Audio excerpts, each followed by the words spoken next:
Olá, eu sou Renata Soares e eu sou fisioterapeuta de criança e adolescente. Aqui, a minha intenção aqui nesse vídeo e em todo esse canal é que você aprenda um pouco mais sobre as particularidades da reabilitação da criança e adolescente. Se você for mãe, pai ou cuidador, que você encontre aqui umas orientações importantes para você seguir com o seu filho ou essa criança que você cuida. E se você estiver iniciando na carreira ou querendo mudar de área, que você também encontre alguma inspiração na forma como eu conduzi a minha vida profissional até aqui. Então, eu quero te dizer do começo, lógico, né? Eu sou fisioterapeuta desde 1999, eu me formei na Universidade Católica Dom Bosco, eu sou do Mato Grosso do Sul. E eu vim com meu marido para cá, para São Paulo. A gente veio com a intenção de ficar apenas por 5 anos, mas nós fomos ficando. Nós queríamos ficar aqui por um tempo para poder se especializar, ganhar um pouco de experiência e voltar para o Mato Grosso do Sul. E essa volta para o Mato Grosso do Sul nunca aconteceu. A gente foi ficando por aqui. A primeira especialização que eu fiz foi ortopedia e aparelho locomotor do esporte na Unifesp. E isso foi um divisor de águas para mim, principalmente para essa parte do esporte, né? Expor o paciente ao exercício de forma precoce. Não foi bem assim que eu tive na minha formação, apesar de eu ter tido uma excelente formação, mas eu não tinha tido essa formação de exposição tão precoce do paciente ao exercício. Então, isso eu posso dizer que realmente mudou toda a minha forma de pensar dentro da reabilitação. Assim que eu terminei a especialização, fui tendo meus pacientes domiciliares, assim como eu acho que a grande maioria começa. Também me ofereci para trabalhar de voluntária num hospital, precisava ter experiência, né? Precisava ganhar algum tipo de conexão também com os pacientes, entender um pouquinho melhor. E depois, passando um tempo, eu fui chamada para montar o setor de ortopedia numa clínica, perto da região da Avenida Paulista, que a gente morava por ali. E foi muito legal, foi uma experiência ótima, porque eu consegui montar um setor interessante, com espaço para fazer exercícios, mas eu tinha uma limitação, que era os pacientes tinham que ficar no máximo por meia hora, porque era uma clínica que atendia essencialmente planos de saúde e precisava ter uma rotatividade maior, né? Então eu montei um esquema de atendimento que esses pacientes que com apenas meia hora eles conseguiam fazer exercícios, conseguiam ser expostos a algum equipamento que eles precisavam e ter bons resultados. Com 6 meses, a dona da clínica me chamou e disse assim para mim: Renata, você está sendo o nome mais conhecido aqui da clínica. E eu não estava entendendo muito bem o que ela estava querendo dizer. A clínica tinha 10 fisioterapeutas e ela que atendia também e coordenava tudo. Então ela disse assim: o nome que precisa ser mais conhecido aqui na clínica é o meu. E eu sempre fui muito bocuda, né? Me deu vontade de responder, mas naquele momento eu me contive, né? A minha vontade era dizer para ela assim: então vamos todos elevar o nível do atendimento, mas eu me contive e eu falei assim: não, preciso fazer uma proposta para ela, né? E eu falei assim: mas o que está acontecendo exatamente? Não, tá muita gente falando aí, por aí, eles vêm aqui, falam direto no seu nome, mas quem tem que ser conhecido é a clínica. Então eu fiz uma proposta para ela de fazer um treinamento para todos os fisioterapeutas e mostrar para eles como que eu tinha conseguido montar em apenas 30 minutos um atendimento efetivo. E ela falou: não, você não está entendendo. Eu preciso que você abaixe o nível dos seus atendimentos. Então, nessa hora, eu me lembrei de uma frase que um professor meu falou na nossa colação de grau. Não naquela colação de grau da beca, sabe? Mas aquela colação de grau formal, que a gente assina o livro, tal, que acontece na universidade. Ele disse assim, Fernando, ele era coordenador do curso. Ele disse assim: eu quero que vocês façam um compromisso de nunca fingirem que estão atendendo um paciente, para que esse paciente nunca tenha que fingir que está sendo atendido. Eu gravei essa frase e ela é praticamente uma tônica, assim, para mim, né? E eu me lembrei dessa frase no momento e eu disse isso para aquela fisioterapeuta: eu nunca vou fingir que eu estou atendendo, para que o paciente nunca tenha que fingir que está sendo atendido. Claro, né, que eu fui demitida, óbvio, e eu fiquei extremamente decepcionada por ter tido uma demissão por competência. Então, eu pedi muito a Deus que eu tivesse um espaço onde eu realmente fizesse a fisioterapia conforme eu gostaria, né, que a fisioterapia fosse feita, ou como eu gostaria de receber a reabilitação. Então, passado alguns meses, eu conheci uma fisioterapeuta que estava deixando o país e ela estava vendendo a parte dela na clínica, tinha uma outra sócia, né? E eu comprei a parte dela na clínica.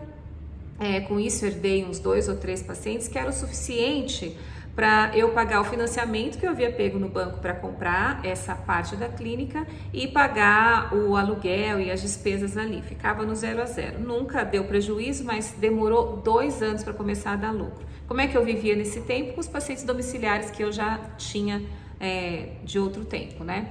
Mas enfim, depois essa clínica começou a crescer, meus atendimentos eu comecei a ter mais indicações de pacientes e nesse tempo eu atendia bastante ortopedia, mas eu comecei a atender também reumatologia e dor crônica. Com isso eu comecei a conhecer alguns reumatologistas e ter bons resultados na dor crônica também. Mas como eu não sabia muito sobre dor crônica, e naquela época pouca gente sabia, né? Eu ainda ficava procurando a causa da dor. Procurando a causa da dor, eu fiz muitos cursos de formação. Eu conheci uma empresa chamada Valéria Figueiredo Cursos, que naquela época aí dos anos 2000, eles traziam os cursos, os palestrantes internacionais para o Brasil, então a gente conseguia fazer as formações internacionais aqui mesmo. Mas as certificações a gente tinha que ir para fora para fazer, né? Tipo, você fez todos os cursos, então agora para se certificar você precisa fazer fora. Então, quando eu fui fazer a certificação da parte muscular, né? Porque eles dividiam os cursos em muscular, articular e neural. Quando eu fui fazer a certificação da parte muscular, eu precisei fazer mais alguns outros que não tinham vindo para cá. Dentre esses que eu precisei fazer foi o Pilates clínico para a reabilitação das crianças. Então foi o primeiro contato que eu tive com a fisioterapia infantil e eu posso dizer que eu fiquei encantada com isso, né? E eu comecei a entender e falei assim, gente, as crianças também têm isso, as crianças vão além daquilo que a Wikipédia diz sobre a fisioterapia pediátrica, que a Wikipédia diz que a fisioterapia pediátrica é um ramo da reabilitação que atende as crianças com lesões neurológicas ou com questões cardiorrespiratórias. Ela exclui esse conceito músculo-esquelético da reumatopediatria, das lesões ortopédicas. Então, nesse momento, eu comecei a ver que existia um mundo maior para essa pediatria. Então, quando eu voltei da certificação, eu comecei a atender algumas crianças, né? Claro, filhas de amigos, né? A Mirtes, uma grande amiga minha, as 2 filhas dela tinham questões importantes para ser tratadas com a fisioterapia. E realmente ali foi o meu start, né? Mais ou menos entre 2010 e 2012, 13, eu comecei a inserir as crianças nos meus atendimentos.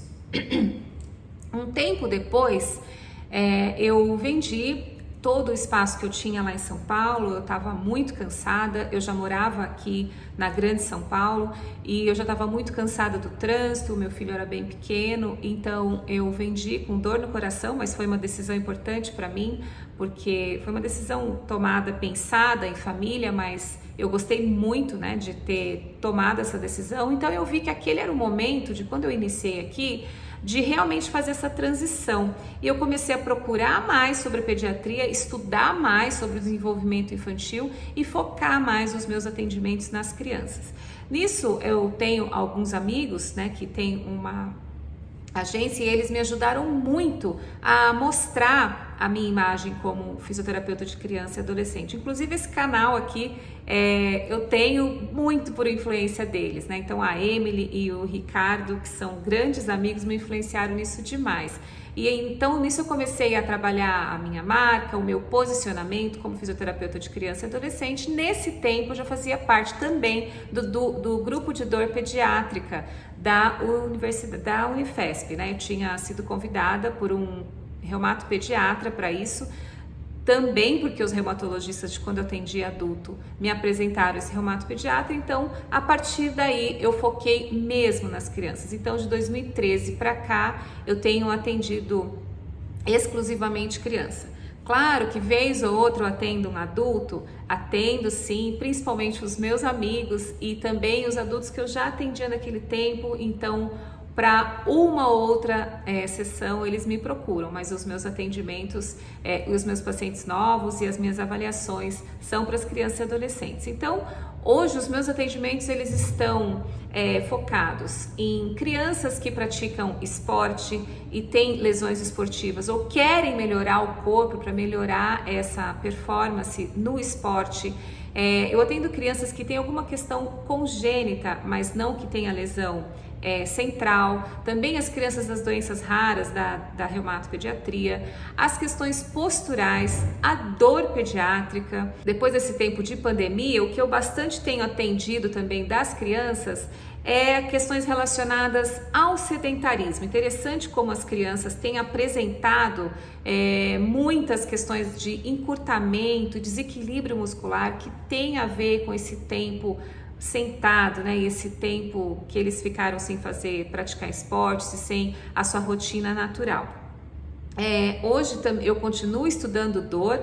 Dor é algo que me encanta muito e eu participo de um grupo também que se chama Entendendo a Dor Crônica, um grupo de fisioterapeutas que se reúne para estudar o que há de mais novo na dor.